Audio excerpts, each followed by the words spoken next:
ओरछा किला बुंदेला राजपूत वास्तुकला के एक शानदार उदाहरण है, जो भारत के मध्य प्रदेश के बुंदेलखंड क्षेत्र में बेतवा नदी पर स्थित है।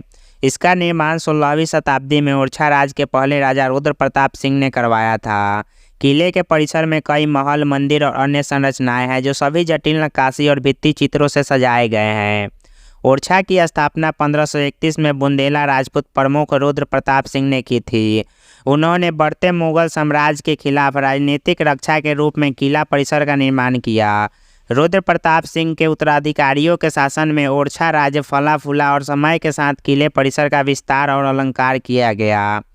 मधुकर शाह 1554 से 1591 तक इस किले पर शासन किया। उन्होंने किले परिसर में सबसे बड़ा और सबसे प्रभावशाली महल राजा महल बनवाया। इसके बाद वीरदेव सिंह, जो 1605 से 1627 ईस्वी तक इस किले पर शासन किया, उन्होंने मुगल सम्राट जहांगीर के नाम पर एक खूबसूरत महल जहांगीर महल का निर्माण करवाया। उन्होंने सावन भादो महल भी बनवाया, जो एक ग्रीष्मकालीन महल है जो अपनी जटिल नक्काशी और भित्ति चित्रों के लिए जाना जाता है।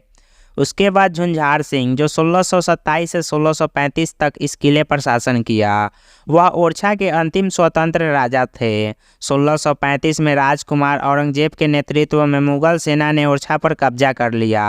मुगलों द्वारा ओरछा पर कब्जा करने के बाद किले परिसर का महत्व कम हो गया।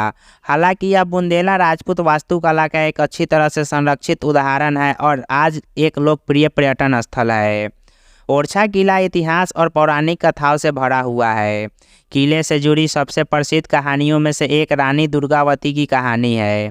वह 16वीं शताब्दी के अंत में ओरछा की रानी थी। जब 1562 में मुगल सेना ने ओरछा पर आक्रमण किया तो रानी दुर्गावती ने युद्ध में अपनी सेना का नेतृत्व किया। युद्ध में वह हार गई और मारी गई, लेकिन उनके साहस और बलिदान ने उन्हें राष्ट्रीय नायिका बना दिया। ओरछा किले से जुड़ी एक और प्रसिद्ध कहानी राय परवीन की कहानी है। वह एक दरबारी कवियत्री और संगीतकार थी, जो 17वीं शताब्दी की शुरुआत में राजा इंद्रजीत सिंह के शासनकाल के दौरान रही। वह अपनी सुंदरता, बुद्धिमत्ता और काव्य प्रतिभा के लिए जानी जाती थी। राजा इंद्रजीत सिंह राय परवीन पर मोहित हो गए थे और उन्होंने किले परिसर में उनके लिए एक महल बनवाया था। ओरछा किला महान भारतीय कवि तुलसीदास से भी जुड़ा हुआ है। ऐसा कहा जाता है कि उन्होंने कई वर्षों ओरछा में रहकर और लिखते हुए बिताए। ओरछा किले की वास्तुकला हिंदू और मुस्लिम प्रभावों का एक अनूठा मिश्रण है। किला परिसर एक विशाल दीवार और खाई से घिरा हुआ है। किले का मुख्य प्रवेश द्वार राम राजा द्वार के माध्यम से है, जिसे हिंदू देवता की जटिल नक्काशी से सजाया गया है।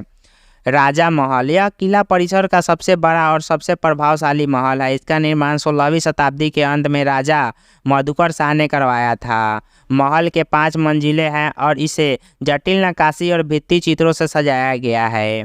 ओरछा किला आज एक लोकप्रिय पर्यटन स्थल है। यह अपनी अच्छी तरह से संरक्षित बुंदेला राजपूत वास्तुकला, अपने खूबसूरत बगीचों और बेतवा नदी के शानदार दृश्य के लिए जाना जाता है। किले में आने वाले पर्यटक परिसर के भीतर विभिन्न महलों, मंदिरों और अन्य संरचनाओं को देख सकते हैं। वे बेतवा नदी पर नाव की सवारी का आनंद ले सकते हैं या पास के राम राजा ओरछा वन्यजीव अभयारण्य में सैर कर सकते हैं। ओरछा किला एक यूनेस्को विश्व धरोहर संभावित स्थल है। यह एक मूल्यवान ऐतिहासिक और सांस्कृतिक संपत्ति है और यह मध्य प्रदेश की पर्यटन अर्थव्यवस्था में महत्वपूर्ण भूमिका निभाती है। और भी किला से जुड़ी जानकारी और उसके बारे में जानने के लिए हमारे वीडियोस देखें और चैनल को सब्सक्राइब करें।